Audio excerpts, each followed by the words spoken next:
durante muchos años tuvimos un sistema oscuro, caliginoso, complicado, cuya utilidad era muy clara después de la revolución.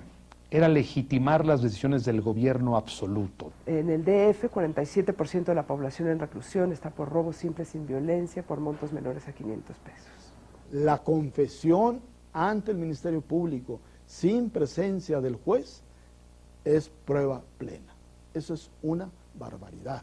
El promedio nacional que dura un proceso penal ya desde el juez, el promedio nacional es de 26 meses. El 40% están presos preventivamente, dicho de otro modo, están viviendo el proceso de investigación privados de la libertad.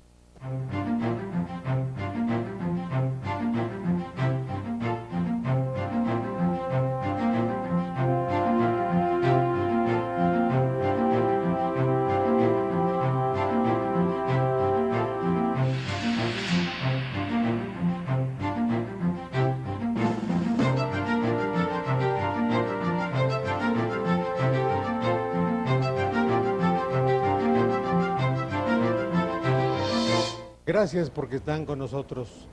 Esta noche iniciamos la emisión de 6 programas dedicados a la impartición de justicia en nuestro país, a la procuración, la administración de ese bien público, de ese bien colectivo tan necesario para la convivencia democrática. A lo largo de estas emisiones, TV UNAM, el canal de los universitarios, se propone presentar un diagnóstico de la actual manera de hacer justicia en México, demostrar las insuficiencias, las perversiones, las lacras y también las posibilidades que sobre todo han surgido a partir de una reforma iniciada en 2008 y que deberá estar completada, puesta enteramente en ejecución 8 años más tarde, en 2016. Desde que a principios de siglo Justo Sierra diagnosticó que el pueblo mexicano padecía hambre y sed de justicia, la justicia ha sido una meta las más de las veces inalcanzada para la sociedad en nuestro país.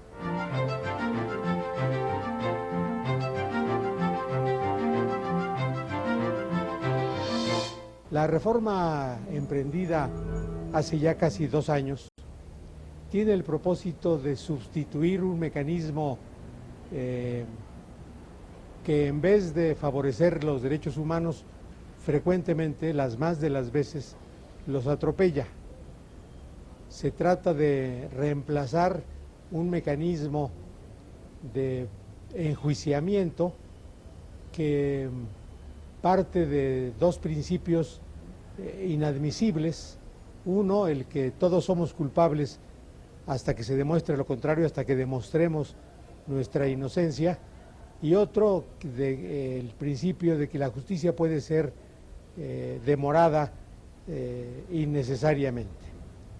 La reforma penal que está en curso, que se va a consumar dentro de 6 años aproximadamente, pretende justamente lo contrario, hacer una justicia expedita, porque bien se sabe, se repite a menudo, que la justicia tardía es una justicia denegada.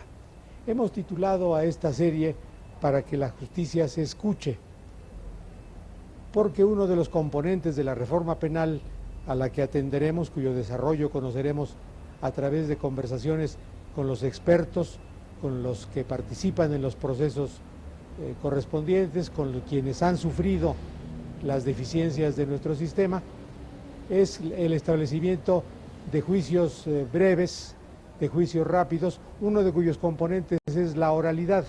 Ya no va a haber juicios escritos en la mayor parte de los casos, sino juicios orales con la presencia de los jueces, a diferencia de lo que ocurre ahora, en que multitud de procesados jamás han visto a quien los enjuicia. No es necesariamente la principal característica del nuevo sistema la oralidad, pero nos ha parecido pertinente bautizar esta serie como Que la justicia se escuche, porque eso queremos hacer, que la justicia se convierta en un asunto oído por todos, no solo a través de los procedimientos penales, sino porque se convierte en un asunto de debate nacional, porque la justicia, lo hemos dicho, es parte indisoluble de nuestra convivencia democrática.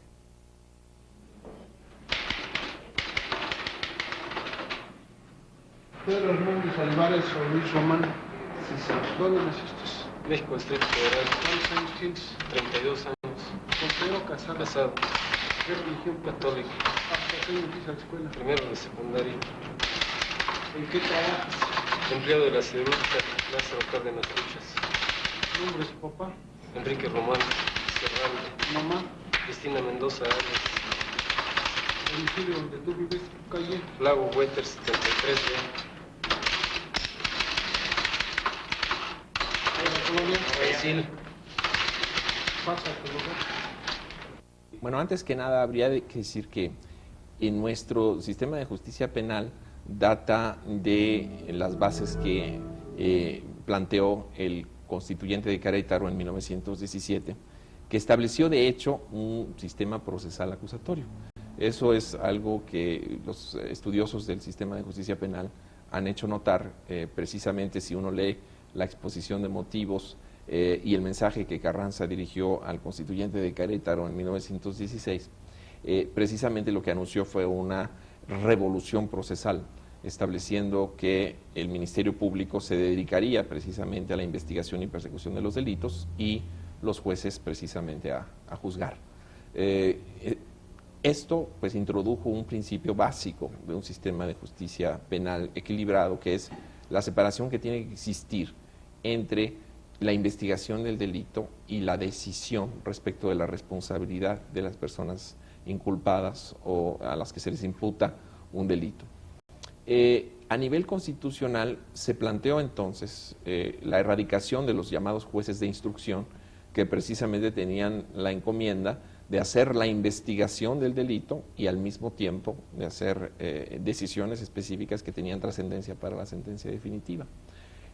Lo que ocurrió en los hechos es que, a pesar del modelo constitucional que se introdujo en 1917 para el proceso penal, en 1934 se redactó el primer Código Federal de Procedimientos Penales, en aquel entonces para territorios federales también, y se en sentido contrario, en sentido contrario de los principios generales de la Constitución, y se introdujo una etapa dentro del procedimiento penal conocida como la averiguación previa administrativa, que de origen no tenía en realidad sustento constitucional, a pesar de que la Constitución de 1917 habla de la averiguación previa, hablaba ya de la averiguación previa. Esa averiguación previa en realidad era lo que conocemos como el plazo de preinstrucción o el plazo constitucional de 72 horas para evaluar el mérito de una imputación penal que formulara el Ministerio Público. El problema es que estamos cambiando el paradigma. Durante muchos años tuvimos un sistema oscuro, caliginoso, complicado, cuya utilidad era muy clara después de la Revolución. Era legitimar las decisiones del gobierno absoluto, de este gobierno imperial. Que aquel hombre que no colaboró con el partido vaya a prisión. Que aquel hombre que cometió algunos delitos, pero ha colaborado con el partido, quede libre. En esta visión era muy importante tener un lenguaje oscuro, críptico, que nadie se enterara de cómo funcionaban las cosas. No lo justifico, lo explico. Nuestro Código Penal y nuestro Código de Procedimientos Penales tienen cerca de 80 años, más de 80 años de haber sido lanzados. Funcionaron para un momento, funcionaron para justificar a este gobierno absoluto. Pero a medida que se multipolariza el poder, a medida que hay muchos más centros de poder, y a medida que México se convierte más y más en un Estado democrático de derecho, bueno, la gente exige saber por qué se condenó a esa persona o por qué se absolvió a la otra persona. Y o por qué no se le detuvo, claro. Y en ese sentido requerimos un sistema nuevo. Ya el sistema que tenemos está haciendo agua. El corazón de esta reforma está en la democracia. O sea, no podíamos seguir teniendo un sistema de procuración e impartición de justicia que obedeció al paradigma de un sistema político autoritario. O sea, cambiamos el sistema electoral, cambiamos algunas cuestiones de federalismo, etcétera, etcétera, pero algo que tiene que ver esencialmente con la forma en la que el Estado te priva de la libertad no había cambiado. Y no ha cambiado. O sea, en realidad seguimos viviendo en la gran paradoja de tener un sistema de persecución criminal con claros tintes autoritarios y unos poderes judiciales extraordinariamente débiles para ponerle límites al Ministerio Público en el contexto de alta criminalidad que vuelve aún más complicado este escenario, ¿no?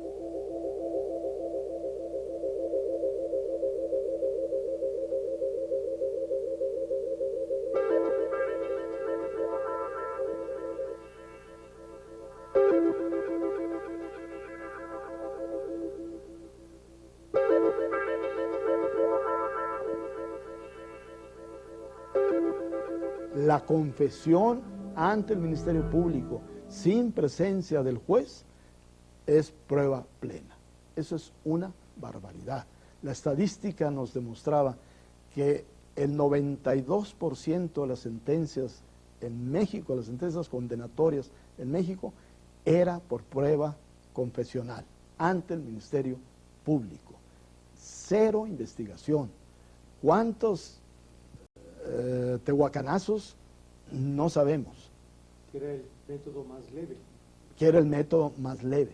Pero es una barbarie a nivel de comparación de país civilizado.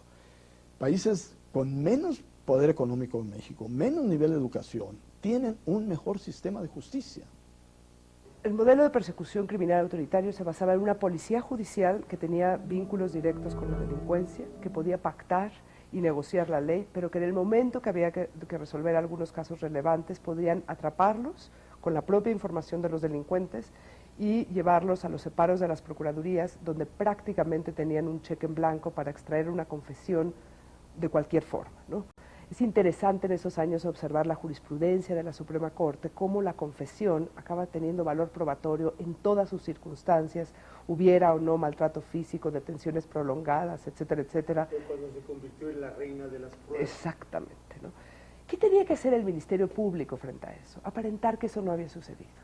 Entonces inventamos un procedimiento penal que construía un expediente llamado averiguación previa, al que le anexaba una serie de periciales, dictámenes, tal y tal, que en realidad no importaban mucho, no explicaban demasiado, llenaban de volumen eso, pero lo que había resuelto el caso era la confesión del inculpado en los separos de la Procuraduría, y finalmente, ¿qué hacía el juez? Ratificar. Los jueces no tenían ninguna posibilidad de fiscalizar esa actuación y con cualquier mal trabajo podían obtener sentencia condenatoria del Ministerio Público.